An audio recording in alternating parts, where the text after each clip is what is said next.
Marami ang nagtatanong sa akin kung ano ang kalagayan ko at sitwasyon ko sa lugar ng Lebanon. Ganito yung kalagayan ko rito.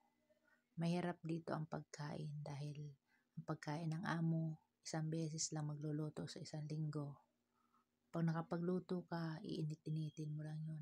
Bawal kasing magluto sa aming amo. Makakapagluto ka lang siguro mga noodles basta hindi siya masyadong maamoy. Kaya kung may pagkain iba, hindi ka pwede magprito kung ano. Tapos isa pa, kulang sa budget. Kaya medyo konting tipid kaya nagtsatsaga ako sa tinapay na yan, Irani. Irani yan sa UAE. Dito ko lang naranasan na kumain ng ganyan. Araw-araw, makalipas lang ang aking tanghalian, hapunan. Swertihan na lang pag nakakain ako maghapon ng 3 beses na kanin. Kasi pag hindi ako kumain ng ibang pagkain, magugutom ako kasi wala namang ibang pagkain dito. Iba yung pagkain nila dito. Hindi katulad sa UAE at hindi rin katulad sa Pilipinas. Ganito talaga ang OFW. Lahat kakayanin mo. Kaya kung ikaw ay isang mahina, huwag ka na mag-a-abroad.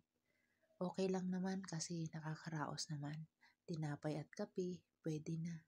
Katulad ngayon, ito na hapunan ko. Tinapay. Kanina naman, kumain ako. Kanin. Kaso lang, yung molokeya. Ibang luto nila dito kaya konti lang yung nakain ko. Kaya yan, pinagtsatsagaan ko ngayon ang tinapay na yan. Kaya sa lahat na nagtatanong sa kalagayan ko, ayan ang kalagayan ko. Kaya ako hindi mataba. Ayan ang pagkain ko lang. Swerte na nga lang kung may pagkain masarap. Ganun talaga ang buhay. Pag kaya mo magtyaga, magtsatsaga ka.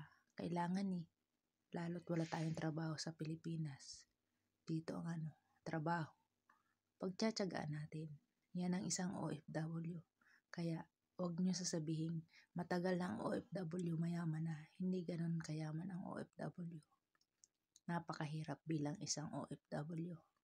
Pero masaya na rin kasi nakakaraos naman. Kaya kayo, sana okay lang ganito yung kalagayan namin.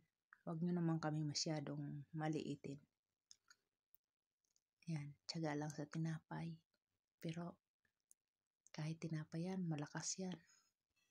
Nakakaya niyang magtrabaho maghapon. Nakakasurvive.